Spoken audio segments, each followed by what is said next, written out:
नौदल दिनानिमित्ताने छत्रपती शिवाजी महाराजांच्या शौर्याला सलाम म्हणून सिंधुदुर्ग जिल्ह्यातील मालवणमध्ये पूर्णाकृती पुतळा उभारण्यात आला होता।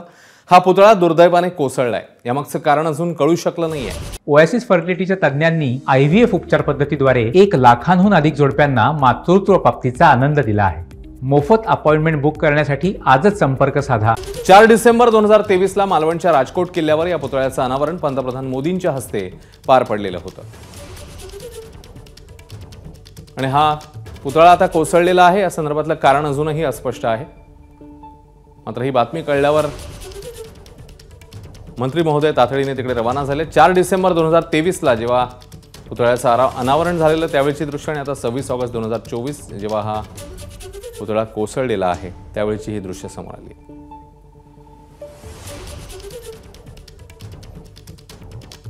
दरम्यान पुतळा कोसळल्यावरनं विरोधकांनी आता सरकारचा खरपूस समाचार घेतलाय। तर पुतळा पुन्हा उभारण्याला प्राधान्य देऊ असं मंत्री दीपक केसरकर म्हणतात। अत्यंत गंभीर आहे। महाराजांचा पुतळा बसवताना या सरकारने काळजी घेतली नाही। सरकार त्याला जबाबदार आहे। सरकारने केवळ आणि केवळ पंतप्रधानांच्या हस्ते हा पुतळा उभारायचा एवढा उद्देश ठेवून इव्हेंट केली। हे सरकार इव्हेंट सरकार आहे। यांना कामाच्या दर्जाविषयी देणं घेणं नाही। कमिशन खाणे आणि कॉन्ट्रॅक्ट देणे, नवीन टेंडर काढणे याच्या पलीकडे महाराष्ट्र सरकार काही करत नाही।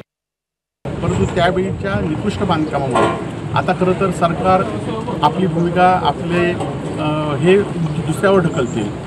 वायुसेनेकडे पुतळा आहे म्हणून सांगतील किंवा या छत्रपती शिवाजी महाराजांचं महाराष्ट्र सरकारने यासाठी खर्च केलेला आहे आणि त्यामुळे दोषींवर गुन्हे नोंद झाले पाहिजेत। नाहीतर शिवप्रेमी म्हणून आम्ही तीव्र असं आंदोलन संपूर्ण जिल्ह्यातच नाही तर महाराष्ट्रभर आम्ही करणार आहोत। हे बघा, हे मला याची पूर्ण माहिती नाही। तशी घडली असेल तरी अत्यंत दुर्दैवी घटना आहे। माझी खात्री आहे की आमचे पालकमंत्री हेच PWD खात्याचे मिनिस्टर असल्यामुळे ते सगळ्या प्रकारची चौकशी करतील।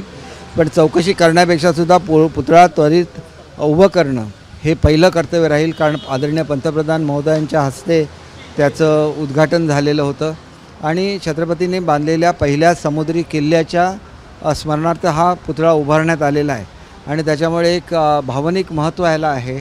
ते लक्षात घेऊन जे काय तातडीने करायला लागेल आमचं सरकार ते करेल। ABP माझा, उघडा डोळे बघा नीट।